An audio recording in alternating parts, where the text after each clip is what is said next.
best we can then do is just do our work and try to advance it as best we can, understanding that we will not finish the job.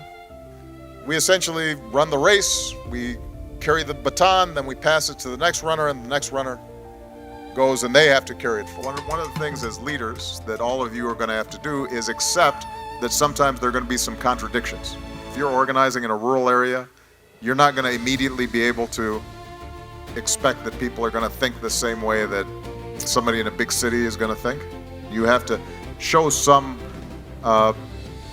respect for where people are before you can take them where you want them to be.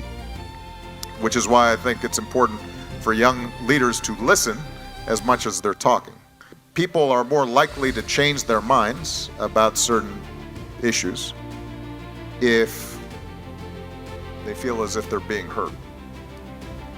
I'd look at the statistics, and it turns out that one of the best indicators of whether a country is developed or not is how does it educate its girls and how does it treat its women. So when I was in the White House, for example, I started noticing about 6 months in, the women who were on my senior staff, oftentimes they weren't talking in meetings. After a while, I would have to call.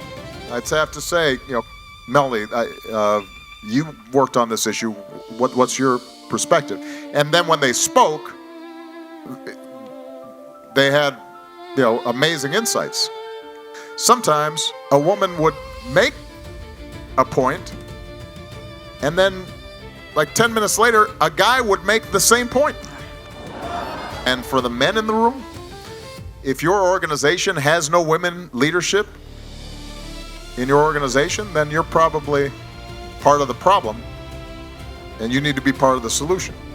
So you need to also check yourself and monitor what you're doing in terms of the areas that you can